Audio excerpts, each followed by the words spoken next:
Alright, so this is the 5th video of a series that I made to talk about the 6 major attributes and characteristics that if you manage to master, it could help you to become an amazing makeup artist.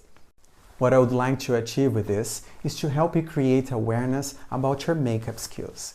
It is only after becoming fully aware of them that you can create room for possibilities and growth. I've linked to the description below the first 4 videos of this series. Here, I'm talking about the importance of understanding concepts, the importance of comprehending proportions, the meaning of artistry, the connection between consistency and great working standards, and also how to make sure that your overall application is going to be on point. And in this video, I'll be sharing with you some great tips of how to achieve strong technical application. Alright? So let's go! Hi, I'm so happy to see you here again. Or maybe that's your first time on my channel, so thank you. I'm Flavio Miguel and I've been working as a makeup artist for over 25 years. And as a makeup educator for the past 7 years. During my career, I was blessed enough to be able to work in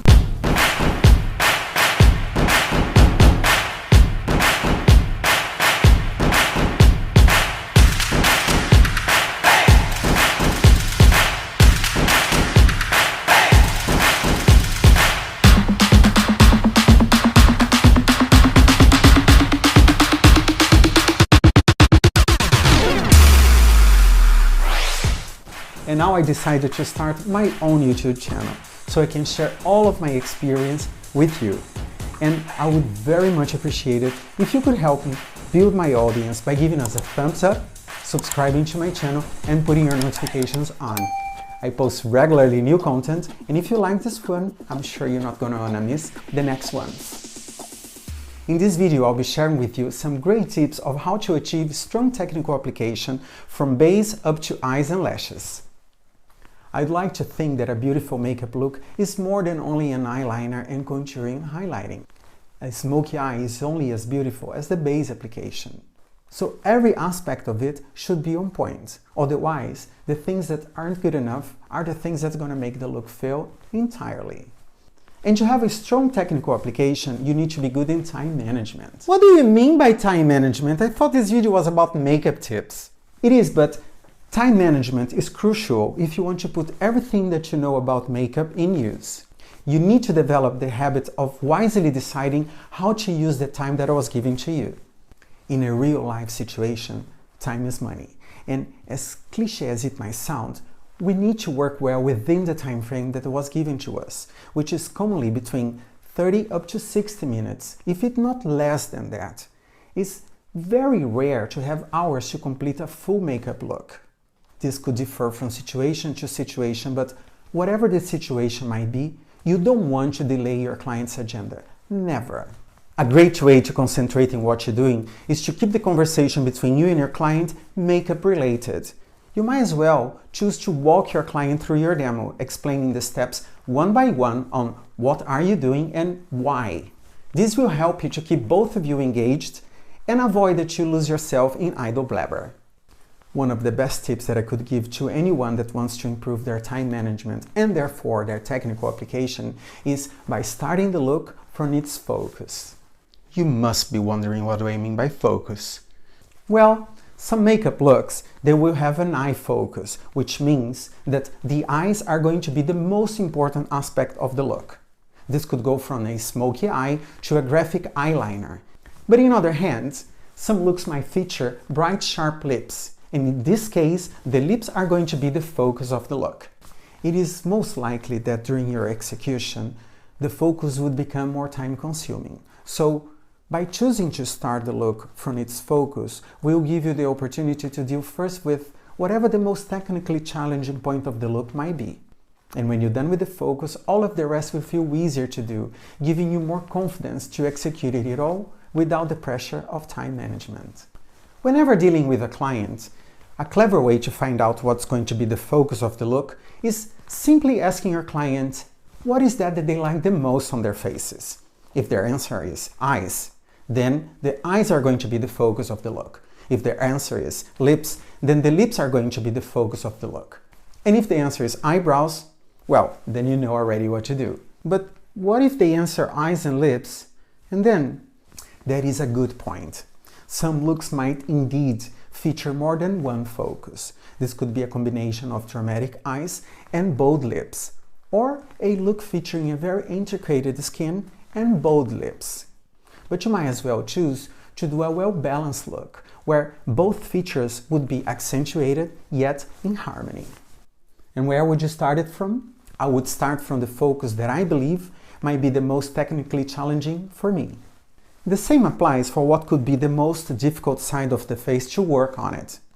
If the left side of the face is more complicated to you, then you should start from the left side. If the eyebrows are more complicated to you, then you should start from the eyebrows.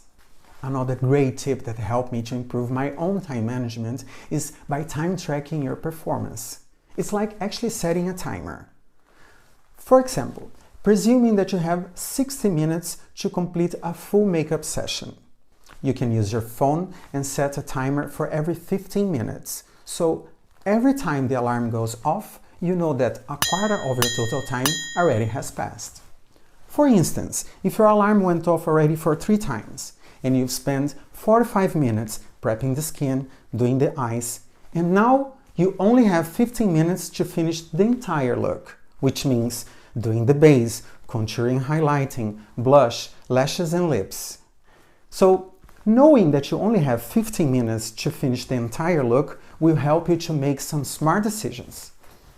You have to figure out what is that you're going to compromise so that everything still looks finished and cohesive.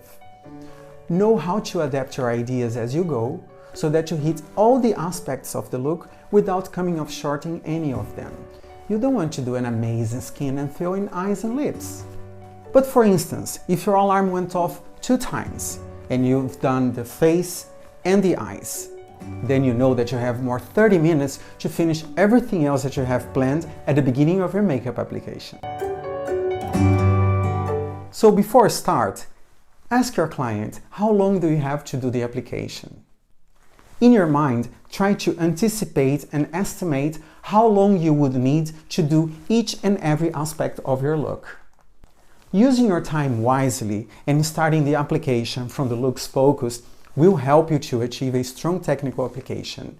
And of course, showing professional attitude and doing all of this without letting your client know or sense any of those things. I hope I was able to inspire you with my video.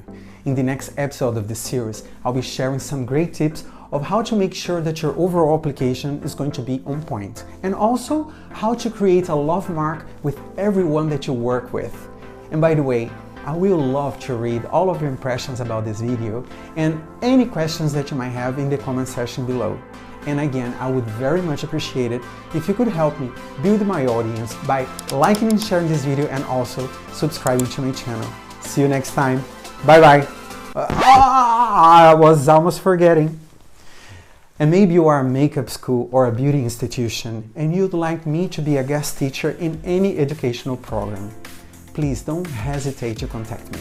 I also facilitate long-distance seminars and masterclasses, and I'm surprisingly more affordable than you think I am. So again, thank you for all the love, and I see you next time. Bye bye. Been a long time without you. Been a long time without love. Everything reminds me of you, but everything is not enough.